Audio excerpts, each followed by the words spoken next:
विश्वास करते हैं। मैं आज फिर दो सेम दिखने वाली बीमारी, जो कि दिखने में बिल्कुल एक जैसी लगती है, रिजल्ट भी बिल्कुल एक जैसा लगता है, लेकिन बिल्कुल वो डिफरेंट बीमारी है और उसको सेम समझ लेने का खामियाजा भी भुगतना पड़ता है। चाहे वो चिकित्सक अगर उसको सेम समझ ले या अटेंडेंट सेम समझ ले तो उसके परिणाम जो है वो निगेटिव आ जाते हैं। वो विषय है हार्ट अटैक एवं कार्डियक अरेस्ट। हार्ट अटैक एवं कार्डियक अरेस्ट, ये दो बिल्कुल सिमिलर देखने में और सुनने में भी लगती हैं बीमारियां, लेकिन बिल्कुल ये अलग अलग बीमारी हैं।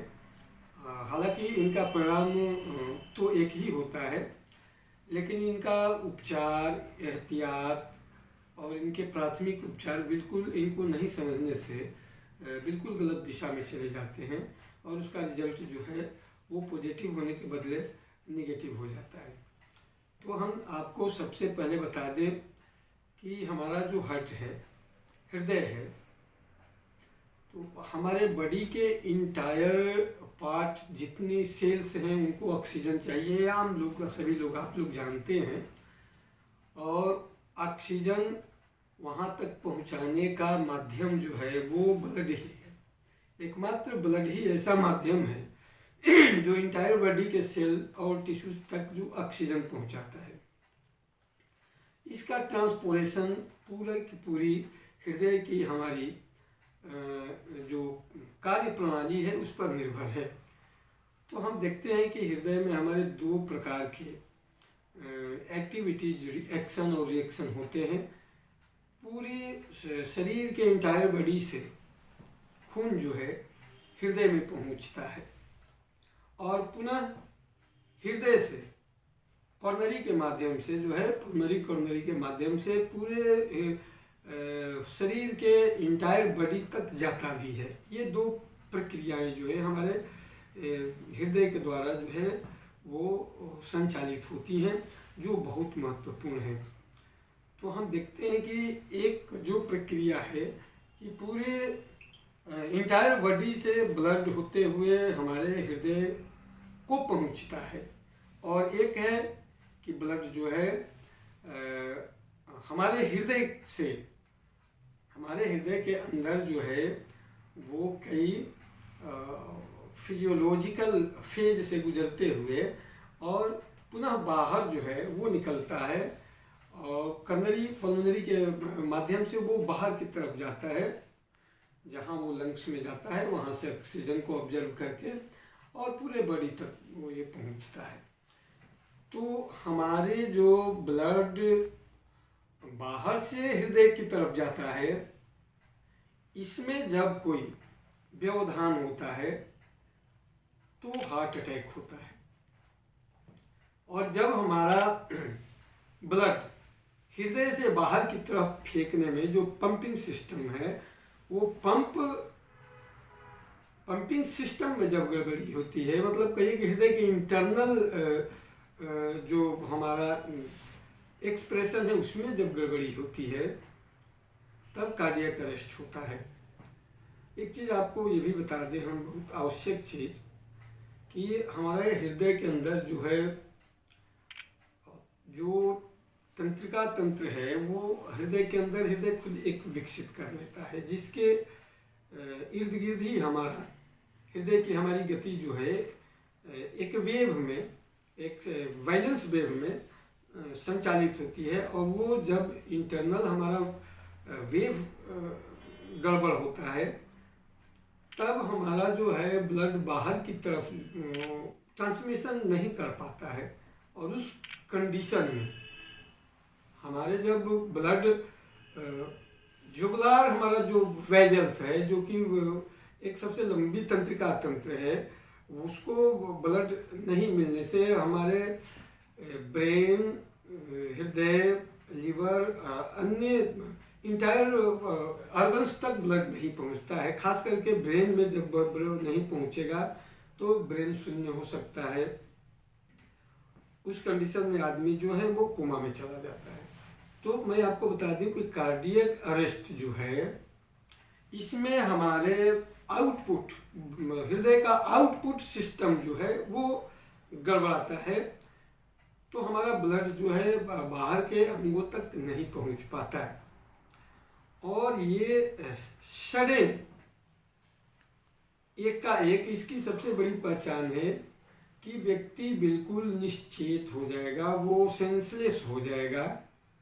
आप पल्स देखेंगे तो पल्स रुकी हुई मिलेगी, पल्स भी आपको चलती हुई नहीं मिलेगी या बहुत धीमी मिलेगी। तो आप समझें कि वो कार्डियक अरेस्ट के चपेट में है व्यक्ति। कार्डियक अरेस्ट के चपेट में जब है व्यक्ति तो उसके जो प्राथमिक उपचार हैं हार्ट अटैक वाले नहीं होने चाहिए। कार्डियक हार्ट अटैक हम दूसरे वीडियो में बताएंगे। इस वीडियो में सिर्फ कार्डियक अरेस्ट के बारे में मैं बताने जा रहा हूँ।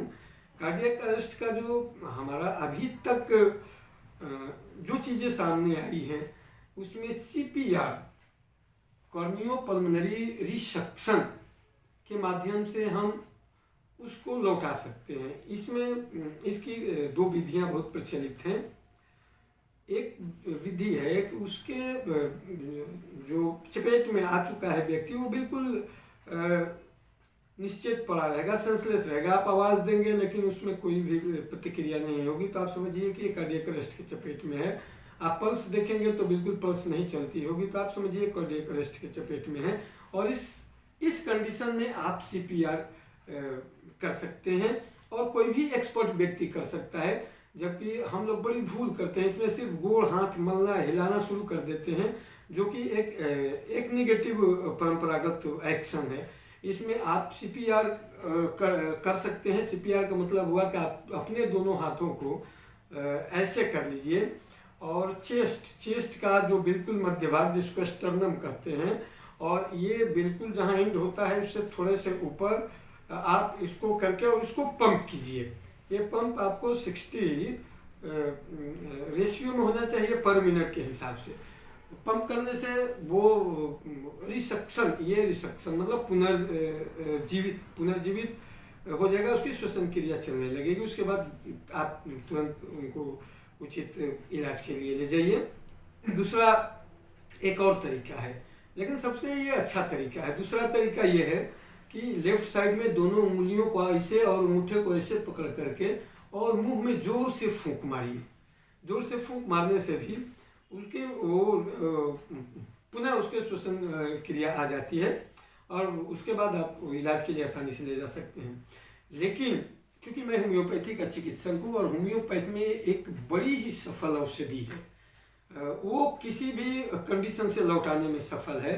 एमिल नाइट्रोस बीमारी की नाम है, जो अपने स्वभाव और स्वरूप के कारण रेयरेस्ट हो गई है। रेयरेस्ट इसलिए हो गई है कि एक तो होम्योपैथी के चिकित्सक जो है ये या बाहर से दुष्प्रचार है कि एक्यूट अटैक में होम्योपैथिक औषधियाँ काम नहीं करती, तो फिर उतना वर्क नहीं कर पाते डॉक्टर। दूसरी बात यह है कि वो दवा बहुत महंगी है और वो दवा उड़ जाती है, बहुत बर्बाद हो जाती है, इसलिए दुकानों में वो दवा रखते नहीं है लोग। लेकिन आपको अपने ज़िंदगी की बात है, या जो सोशल एक्टिविस्ट हैं वो रखें, और आप अपने घर में, अब तो लगभग ज़्यादातर लोगों के घर में फ्रिज है तो उसमें आप रख सकते हैं। एमिल नाइट्रोस को करना क्या है, जैसे कोई व्यक्ति कोमा में गया किसी भी कारण से, वो औषधि का ब्रॉड एरिया है, बहुत लंबी उसकी बहुत चौड़ी उसके एक्शन है। कई कारणों से आदमी अगर कोमा में चला गया तो उसको तुरंत रुई में साफ कपड़े में भिगो 10 डालकर उसके नाक के पास ले जाइए। वो व्यक्ति तुरंत, ये प्रैक्टिकल की हुई दवा है, वो व्यक्ति तुरंत अपने पूर्वावस्था में आ जाता है, वो होश में आ जाता है। और होश में आने के बाद वो दवा 5 बूंद पानी में डालकर पिला दीजिए, वो पुनः ठीक हो जाएगा। उसके बाद आप उसको बाकी के इलाज के लिए एक्सपर्ट डॉक्टर के यहाँ ले जाए, सिर्फ इतने पर निर्भर न रहें। जय हिंद, जय भारत, जय होम्योपैथ।